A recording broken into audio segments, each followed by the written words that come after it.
Welcome back, everyone, to The Deep Dive, where we like to take a closer look at all sorts of fascinating stuff we find online. Yeah, exactly. So some of it's pretty lighthearted here. Yeah. But today, we're going to go to the, well, a little bit darker side of YouTube.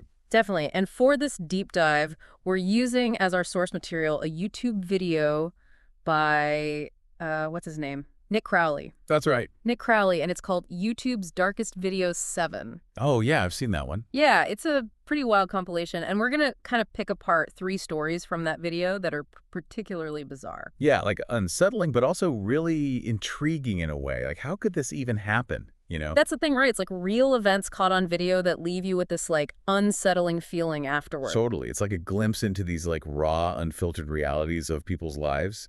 And sometimes those realities are much darker than we expect. Exactly. So let's jump right into our first story, the Arlington duplex explosion. Oh, yeah, yeah. So picture this. You're in a typical suburban neighborhood, right? Quiet streets, manicured lawns, kids playing, the whole 9 yards. Peaceful, yeah. Peaceful. And then, out of nowhere, this massive explosion just rips through the peace. Totally. And it wasn't just some random act of violence or like a gas leak or something. Right. It was like the culmination of, it turned out, years of like escalating paranoia and just unsettling behavior from the homeowner, this guy, James Yu. Yeah, this James Yu guy. He was, from what I gathered, kind of a recluse. He covered his windows with garbage bags, aluminum foil, even wrapped the trees in his yard in toilet paper. Toilet paper? Yeah, I know. It's like, what? What is he doing? And his social media posts, oh man, they were full of these nonsensical rants, like about fraud by various agencies, threats from his ex-wife, the FBI, even his neighbors. It sounds like he was really struggling. Yeah. Like mentally. Yeah, definitely some red flags there. Yeah. And then on December 4th, 2003, things took a terrifying turn. Police responded to reports of him firing a flare gun, like repeatedly from his window. A flare gun? Yeah. He fired like 41 flares in 25 minutes. It's nuts. That's a lot of flares. And he wouldn't respond to any commands or attempts at communication. So the police, they're obviously concerned, right? They tried to negotiate with him for hours, but got nowhere. That must have been so tense. I can't even imagine. Trying to talk him down, like, what do you even say in that situation? Right.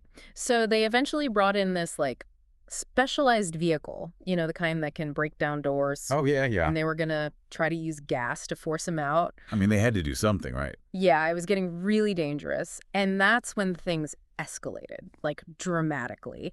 As they're moving in, this guy starts firing an actual gun this time. Oh. Luckily, he didn't hit anyone, but the officers had to pull back for their own safety. Right. And then before they could, figure out a new plan, the entire duplex explodes in this massive fireball. Like the whole thing, gone. Gone. It turned out he had, 55 gallons of gasoline stored in the basement, which he ignited. Oh, my God. It was, devastating. The building was completely leveled. So he was obviously planning this, right? Like, this wasn't an accident. That's what it seems like, yeah. But the thing is, this whole event sparked this, wave of online conspiracy theories. Oh, really? What kind? People were claiming he'd somehow survived the explosion, pointing to this YouTube channel that they said belonged to him. Like he had uploaded it after the fact. Yeah, and there were all these comments on the videos about a cover-up and denying that he was even in the house at the time. So people thought he'd faked his own death. That's what some people were saying, yeah. And it really took off on social media, muddying the waters around the whole event. Wow. The internet can be a wild place. No kidding. But eventually it turned out that the YouTube channel was a hoax. Of course. And the body found in the rubble was indeed James Yu. So it's a tragic case, a man driven to extremes by paranoia and isolation. It's sad. What leads someone to that point? Yeah, and it's crazy how these online echo chambers can just amplify those feelings and distort reality. Absolutely. The internet can definitely make it easier to fall down rabbit holes and believe in conspiracies. Yes, for sure. But that's just the first story. Get ready, because the next one takes us into the world of art installations gone wrong. You ever heard of dream space? Dream space. No. Can't say I have. What is it? So Dream Space was this massive, like, inflatable art installation. It was basically this giant, colorful maze designed to be a totally immersive experience. Cool. Yeah, it was supposed to be this, like, a otherworldly journey through color and light. The artist, Maurice Aegis, wanted people to, like, lose themselves in this world he'd created. I get it. Like escape from reality for a bit. Exactly. And it toured several major cities in the UK, captivating audiences with its, surreal beauty. So on June 22nd, 2006, it was set up in Riverside Park in Durham, just another stop on its successful tour, right? Right. The next day, this 68-year-old grandmother named Elizabeth Collings, she visited the park with her family. Oh, okay. And her grandson was super eager to explore this weird structure, so he runs right in. And Elizabeth, she was hesitant at first, but eventually decided to join him. Oh, that's sweet. Like a good grandma. I know, right? Witnesses even recall her joking, telling her family, "I'm going in to find peace and serenity." Oh, how ironic. Yeah, chills, right? Because here's what happened next. Okay, I'm on the edge of my seat now. What happened? So, as Elizabeth and her grandson are inside, this sudden gust of wind catches the structure, ripping it from its moorings and sending it soaring, get this, 30 feet into the air. People are still trapped inside. 30 feet. Are you serious? Dead serious. Imagine the terror. People screaming, being tossed around inside this giant inflatable as it's being buffeted by the wind. Oh my God, that's terrifying. Some witnesses even described seeing people clinging to the structure before being, like, thrown out. So what happened? Did it just like float away? No, the whole structure stayed airborne for over a minute before crashing down into a nearby parking lot. Oh my God. And the scene that followed was just utter chaos. Oh, I bet. People injured, I'm assuming. Yeah. There was this one account from a 7-year-old girl who witnessed the whole thing. She said, "It was very scary and people were screaming. I saw a lady clinging on and then falling out, and then she was lying on her back with people around her. I think she died." Oh my God. And tragically, that lady was Elizabeth Collings. She had been ejected from Dream Space while it was in the air and suffered fatal injuries. Another woman, 38-year-old Claire Firmage, also died in the accident, and many others were seriously injured. That's just awful. Like, what a horrific way to go. It's just heartbreaking. The investigation later revealed a whole series of unfortunate circumstances that led to this tragedy. Like, the warm weather that day caused the air inside the structure to expand, creating this, like, hot air balloon effect. Oh, wow. So it just took off like a giant balloon. And coupled with the strong wind, it was just a recipe for disaster. The structure wasn't adequately secured for those conditions at all. Wow. So it was like a freak accident, but also preventable. Yeah, I think that's the tragedy of it.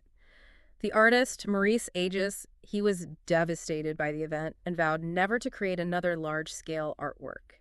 He was actually arrested for manslaughter, but ultimately only received a small fine. So it's a stark reminder that even the most well-intentioned artistic endeavors can have unforeseen and devastating consequences. Absolutely. And a reminder that safety regulations are like crucial, especially when you're dealing with public art installations and big crowds. For sure. But the first two stories we've covered, they highlight how quickly things can go wrong, sometimes with tragic results. Our next story takes us into a much more personal space. We're going into the unsettling world of home videos and the dark secrets they can reveal. Home videos. Yeah, okay. I mean, they're usually pretty innocent, right? Just family stuff. Right, exactly. But sometimes they can unintentionally become chronicles of something far more sinister, and that's definitely the case with the Elaine Campion home videos. Elaine Campion. Okay, haven't heard that name before. Yeah. So on the surface, these videos seem like typical family footage. You've got a young mother, Elaine Campion, filming her two daughters, Serena and Sophia. We see birthday celebrations, playtime, even Elaine teaching the girls how to use the camera. Sounds normal enough. Totally. But as the videos progress, you start noticing these subtle changes in Elaine's demeanor. There's this growing agitation, this sense of unease that permeates the recordings. Oh, that's creepy. Like something's not quite right. Yeah.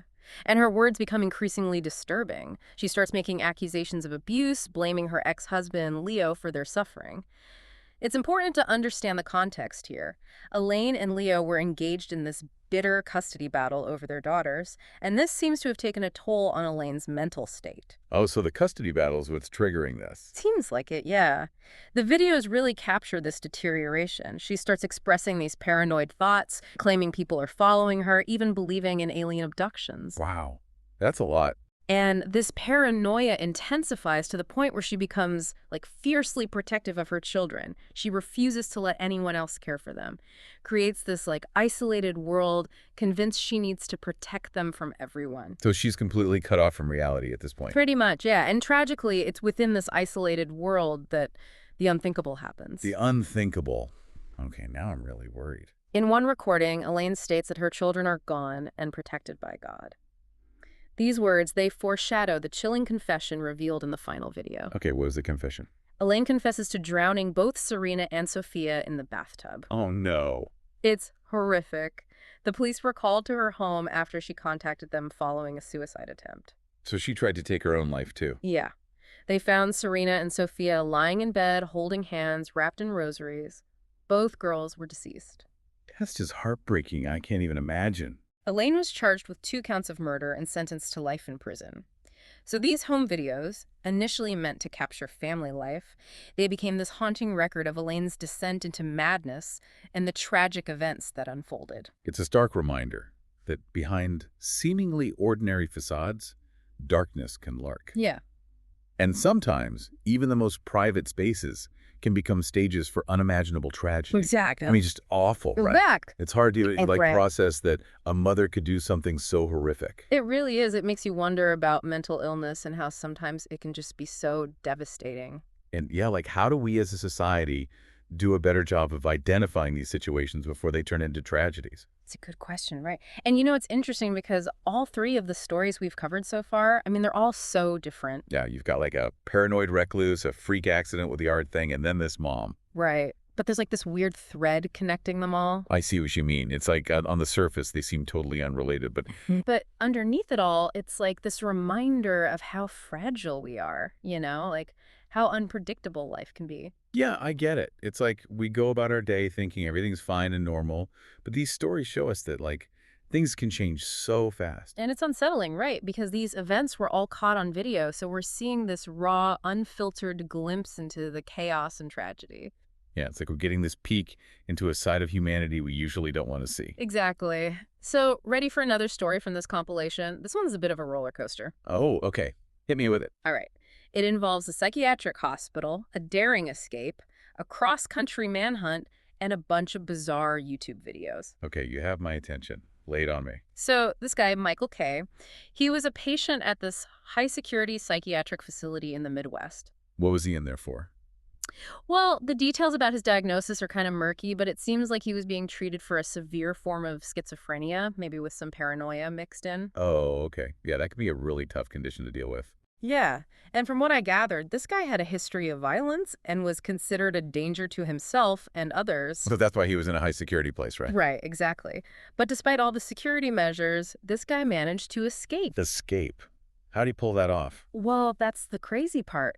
The details are still kind of fuzzy, but it seems like he overpowered a guard, stole a uniform, and just walked right out the front door. Wow. That's some, like, movie-level stuff right there. Yeah, I know. And it makes you wonder, right? Like, how does someone with severe schizophrenia plan and execute something like that? It's definitely not what you'd expect. So he escapes, and then the YouTube videos come into play. Oh, so he's, like, documenting his escape. Kinda. After he escapes, he goes on this cross-country journey, and he starts uploading all these strange videos to a new YouTube channel. What kind of videos? They're like this weird mix of rambling monologues, paranoid rants, and these cryptic messages. It's almost like he thinks he's uncovering some grand conspiracy. Sounds like his schizophrenia is playing a big role in all this. Yeah. And it seems like the internet, being able to share his thoughts with everyone, just made his delusions even worse. The internet can definitely be a double-edged sword, especially for someone who's struggling mentally. For sure. Did he have, like, followers? People watching this stuff? That's what I was wondering, yeah. Yeah, he did. Not a ton, but he had this small group of people who were really into his videos, even though they were super weird and often disturbing. I guess there's an audience for everything online. I guess so. And it makes you think about the responsibility of YouTube, Like, should they be allowing this kind of content? Yeah, that's a tough one. It's hard to know where to draw the line. So anyway, these videos went on for weeks. He was traveling all over, trying to avoid the cops. So it was like a real-life manhunt. Yeah, basically. And the thing is, he never really revealed his location in the videos. So he was, like, taunting the authorities. Kinda, yeah. He was being all cryptic and stuff, and his followers were eating it up, trying to figure out where he was. So it became like a game. In a way, yeah. It's crazy how real life can sometimes feel like a movie. Yeah, especially with the internet involved. Everything gets amplified. So did they ever catch him? That's what I'm wondering, yeah. Yeah, they did. After weeks on the run, the police caught up to him in some small town in the Southwest. How'd they find him? It seems like one of his viewers tipped them off. Oh, wow. So the thing he was using to evade capture ended up being his downfall. Ironic, right? But it just goes to show you how unpredictable the internet can be. Yeah. So what happened to him after they caught him? Well, they charged him with escaping from the institution and a few other minor things. Did his mental state play a role in the trial? Definitely. His lawyers argued that he wasn't really in control of his actions because of his illness. That's a tough one. Like, where do you draw the line between personal responsibility and mental illness? It's a complex issue, that's for sure. But in this case, the court decided he needed to go back to a secure facility for treatment. I guess that makes sense. It does, but it also highlights the fact that we really need to find better ways to help people with severe mental illness. Yeah, like better treatment options, more support. Locking people up isn't always the answer. Absolutely. We need to address the root causes and create a system that's more compassionate and understanding. Well said. So those are three pretty heavy stories. Yeah, it's like we dove deep into some dark corners of the human experience. And all caught on video, which just adds another layer to it. But you ready for more? Nick Crowley has a few more stories up his sleeve, and they're just as wild as the first three. Lay it on me. Let's keep going. I'm hooked now. Yeah, I mean, it's scary to think that someone's most vulnerable moments can be, like, out there for anyone to see. Right. And the internet makes it so easy for things to spread, even if they were never meant to be public. Totally. So you ready for the next story? This one's really messed up. It involves a lost memory card, a pawn shop, and some seriously creepy videos. Okay, that sounds like a recipe for a disaster. What's on the videos? So the videos themselves aren't, like, horrifying or anything. They're pretty normal, actually. Family barbecues, a trip to the zoo, a kid's birthday party, that kind of stuff. Sounds pretty innocent. So what's the catch? Why are they so creepy? It's the context. See, according to Nick Crowley, the pawn shop owner found this memory card, right? And he tried to track down the family to return it. You know, like a good Samaritan. Yeah, makes sense. What happened? He couldn't find any information about them anywhere, no social media, no public records, nothing. That's weird. Like, how is that possible? Everyone's online these days. Exactly. It's like they just vanished. And it gets weirder. When he looked closer at the dates on the videos, he realized they were all from the future. The future? Wait a minute. Are you serious? I know it sounds crazy, right? Like time travel or something. Everyone thought it was a hoax at first. I mean, yeah, that's the most logical explanation. But then people started noticing these little details in the videos, things that just didn't add up. Like what? Give me an example. Well, in one clip, there's a news report playing on a TV in the background, and the headline on the news ticker, it mentions a major earthquake that was supposed to happen like years after the video was supposedly filmed. So they caught an event on camera that hadn't happened yet. Yeah. It's like, what? How is that even possible? I have no idea. That's trippy. Like, are we in the Twilight Zone right now? It's super unsettling, like a glitch in the Matrix or something. Did they ever figure out what was going on with those videos? Nope. The mystery remains unsolved.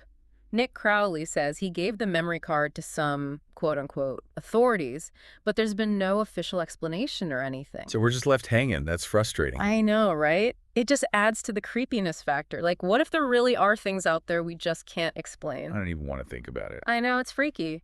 But that's the internet for you. You never know what you're going to stumble across down those rabbit holes. Yeah, that's for sure. This whole deep dive has been a wild ride. We've seen paranoia, mental breakdowns, freak accidents, and now maybe even time travel. And that's just the tip of the iceberg. There's so much more weirdness out there waiting to be discovered. Well, I think we've had enough darkness for one day. I'm with you there. So I guess the takeaway from all of this is be careful what you watch online. Yeah, and maybe don't believe everything you see. Absolutely. And keep in mind that sometimes the most disturbing things are the ones we can't explain. Couldn't have said it better myself. Thanks for joining us on this journey into the dark side of YouTube. Until next time, stay curious, but stay safe out there. And maybe keep a nightlight on tonight, just in case.